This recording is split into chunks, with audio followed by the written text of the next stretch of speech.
matrix is a system, Neo. That system is our enemy.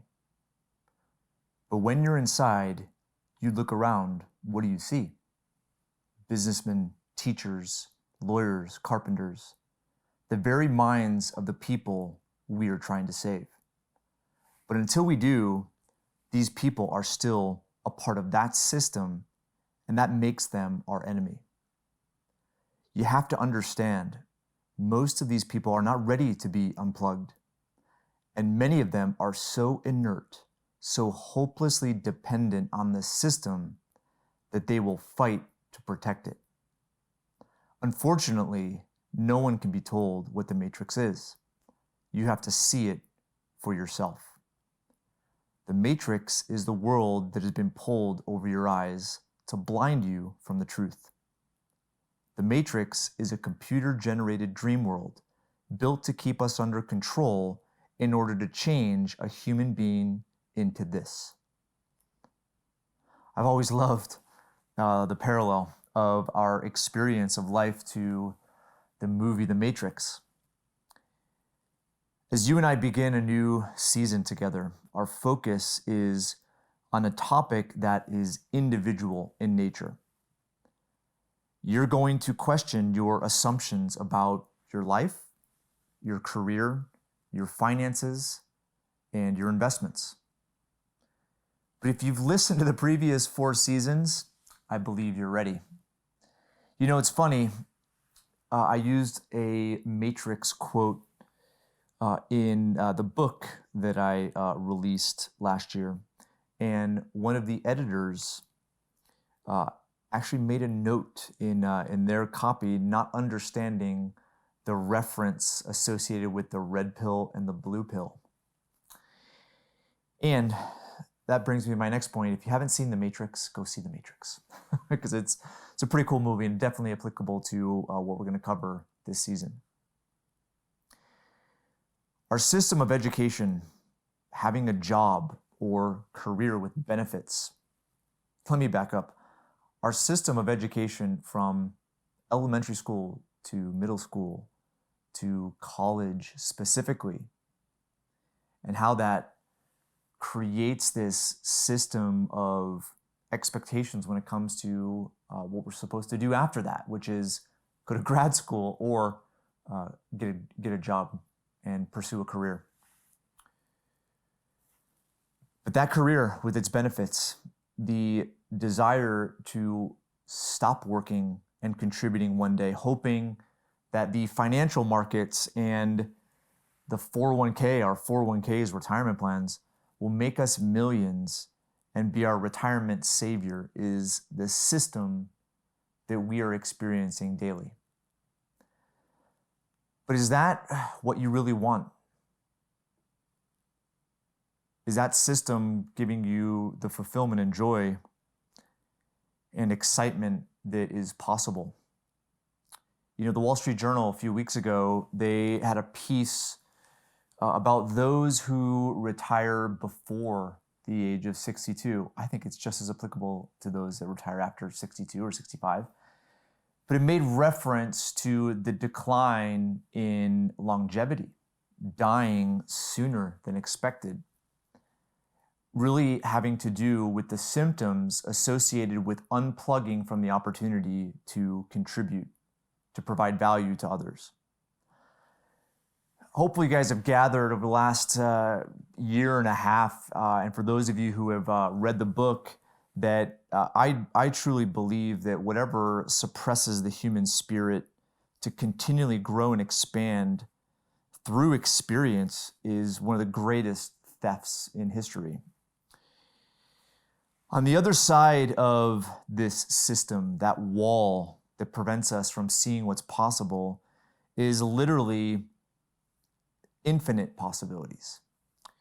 To give our life a constantly renewing sense of purpose from what we discover about ourselves and what we individually can bring in value to others, how that makes us feel, the financial remuneration that it gives us. That, from what I've experienced and read, is what makes us feel alive. So this season, we are shifting from the ideal environment of growth, which is capitalism. So it's the ideal environment of growth and expansion, to what the individual can do in that environment. The theme specifically is the entrepreneur. And I would also say the theme is going to be the intrapreneur. So let me talk about the difference between the two. The story or the history of the entrepreneur is pretty fascinating. But this is the definition that I liked most. It's the capacity and willingness to develop, organize, and manage a venture with taking risks in order to be successful and turn a profit. There's another term that when the idea of an entrepreneur or the word entrepreneur was used, it also referred to an adventurer. Now, I did an episode a few months ago about the principle of uncertainty. You know, uncertainty is one of those human needs that we all crave. It's the feeling of being alive, whether that's riding a roller coaster or going to a movie or traveling to a foreign land. It's something we all crave. That adventurer spirit is within all human beings, and I believe understanding for yourself what that is, because there's different degrees of it and it applies differently to different individuals. But understanding that sense of adventure and experience is part of what gives life its meaning. So there is an economist. His name is John Baptiste Say. He's famous for Say's law when it comes to understanding supply side economics and demand side economics, or demand driven economics. But he identifies entrepreneurs as the driver for economic development, emphasizing their role as one of the collecting factors of production, where they're able to allocate resources from less to fields that are more productive. You know, I find entrepreneurship fascinating because if you think about it, you know, what we experience in life on a daily basis, I think we often take for granted. Hundreds of years ago, what exists today was merely a possibility. It was dirt. It was natural resources. And look at what we've taken as humanity, and made into just whether it's television or video or lighting or the internet. Just step back and put yourself in the position of a time traveler and travel from 500 years ago to today. It's just unbelievable. It's unbelievable to think about. But it all started with a human being, and then another human being, and then another human being, being able to take our potential and apply that to the resources of life that we all have access to. Now, what does that have to do with you? The TV's been invented, the camera's been invented, the internet's been invented. How does that apply to you? It's not so much the actual application of entrepreneurial principles or the idea of entrepreneurship, but it's adopting the mindset of solving problems, of making things better, of making things more efficient by looking at something and figuring out a way to make it better, to create more value. And I believe this comes differently based on the individual. And this is where I kind of dive into intrapreneurship. I know a lot of you listening or watching, this is being videoed as well, so check out the YouTube channel if you want to see it. I'm in my little library. I'll save the my office story for another day, but we had a killer deal in our office a few years ago, and so there's some interesting spaces here. This is one of them. This is my little library that's up in a kind of a loft section of our office. But I'm up here, just filming because I felt with all the books that are here, and where I wrote the majority of the book, or at least thought about it, this place is special for me because I came up with ideas that weren't necessarily there previously. And that's where, looking at entrepreneurship and intrapreneurship, this is where you fit in. You fit in because you have individual strengths, you have individual talents and abilities that you've been gifted with. It's different for all individuals. You've had experiences up to this point that have given you an idea of what life is about. I think most of you who are listening are driven, and you've discovered things that you're good at based on how you feel, based on receiving some sort of reward or achievement, or based on what others have said about you. I believe that right there is one of those seeds of opportunity to be nurtured. And with that nurturing comes incredible opportunities for your life, but also for the level of satisfaction and the level of wealth that you achieve. And so this season, we're going to get into a lot of topics that have to do with the changing environment, not from a capitalism standpoint, but the change in that system that Morpheus in the Matrix refers to. The system of education is changing rapidly. The system of business is changing rapidly. One of the guests I'm going to have on is going to talk to you about the majority of companies in 10 years will have a majority of their workforce, 70% or more, as either working remote or as contractors or freelancers. Pretty bold claims, but in my experience, what I'm seeing out there is pretty incredible. And I'm actually, during this season, I'm going to release an ebook that I've been working on for a while that is speaking to this future of work, the gig economy, and all of the jobs that exist, the employment opportunities that exist that are either contract, freelance, or remote. And what that allows is unprecedented.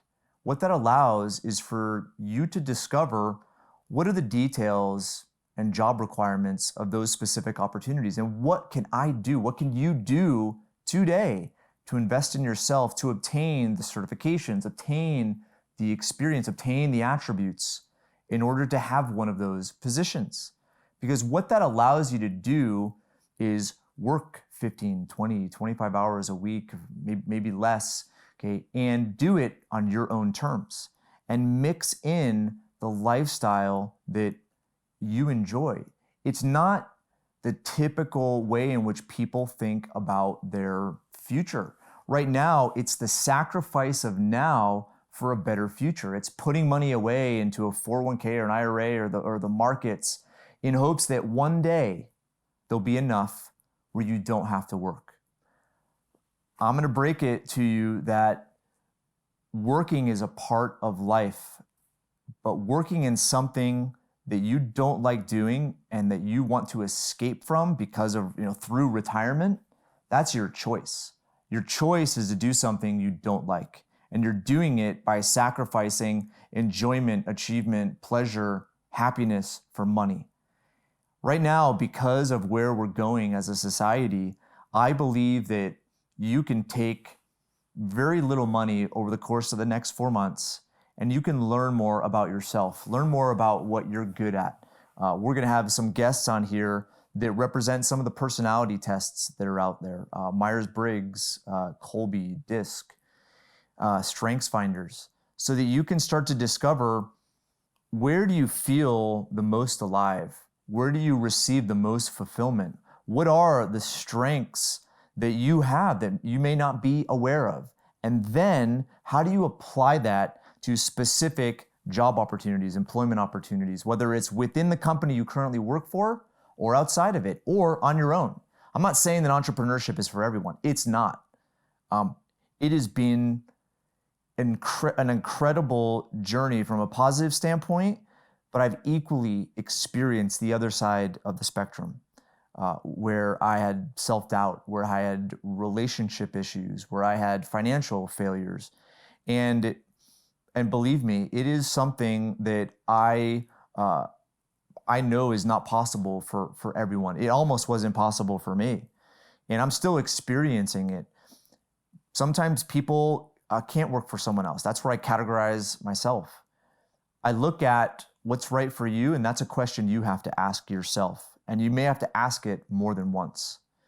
The idea of an entrepreneur is thrown out. There's entrepreneurship classes in school, There's entrepreneur thrown through through social media. And I think the definition of entrepreneur definitely needs to be questioned. But I believe that there are opportunities to be entrepreneurial, to take risks, and to buck the status quo, to question authority, to question assumptions, to question the system. I believe that's your responsibility. It's my responsibility. That's why the world exists the way that it does, is because someone questioned why. Why does it have to be that way? Why do we have to communicate through just phone? Why can't we communicate better? Okay, Henry Ford said that if he were to ask people what they want, it would be a faster horse. But an entrepreneur, Henry Ford or whomever, the Wright brothers, okay, they looked at what would make life easier, and they came up with ideas to make life easier. That's where Say's Law comes from. I believe that there's an entrepreneurial spirit in all of us, and I believe that there are ways in which we can grow and expand and achieve a better future for ourselves first, and then our family and our community and those we serve, those who we provide value to. So I hope you guys are ready. Guests this season are around this topic. We have those that are very reputable economists. We have authors, like I said, representatives from these different personality tests. We have family of some of the most famed economists that are out there, and the impact that their fathers specifically had made on them and have allowed them to see the world from a different standpoint. You know, we are facing a lot of turmoil in society right now. There's so much communication out there. Sometimes it's hard to know what to believe. I look at issues, whether it's in Venezuela, issues that are in China or in Russia, and I also look at issues that are in the United States, where you have these political influences that are very compelling. They speak well. They're good marketers. Their narrative is compelling. At the same time, I believe that politicians will always be politicians. There's always an agenda behind the scenes. Understanding principles, understanding what life is about is going to allow you to ask better questions. It's going to allow you to support those people that align with your values. But in the end, what I've discovered in meeting with thousands of people and doing business with thousands of people, interacting with authors, reading maybe not thousands of books, but hundreds of books, right, is that most humans, if not all, have something very similar in common. Okay, they want a feeling. They want a feeling of achievement, happiness, of satisfaction. That does not come from a job with benefits. It does not come from a 401k or putting money in the stock market. It does not come from retiring. I believe that it comes from you discovering what you're about, what your strengths are, your abilities are, and then taking that and applying it in a way that allows you to live a lifestyle that you love. So this is Patrick Donahoe, and I'm signing off for our introductory episode for the second season of 2019. It's going to be an awesome ride. I'm excited to have some of these interviews. I've already had a few, and I think you guys are going to love them. I'm also going to try to be more interactive this season, so check out the YouTube channel. I'm trying to do video for most of the interviews, and also on social media. Make sure you're sharing this stuff if you like what you hear or see, and we want to get the word out. Make sure you, if you haven't already, read the book that I released last year. If you go to Heads I Win, Tails You Lose, you can get a free couple of chapters, and I can't wait for you to experience that book. I think a lot of the principles I'm going to be talking about in this season, what I talked about last season with the theme of capitalism, the seasons in 2018, life, liberty, and property. These are things I'm passionate about, and I want to hear from you. I want to make sure that you're understanding the material and you're getting something from it. And so make sure you start interacting. Make sure you're giving me feedback through the different channels. Can't wait to experience your journey just as much as I can't wait to experience mine. Okay, everyone, thank you for watching, and thank you for listening. And we will be back with episode 2.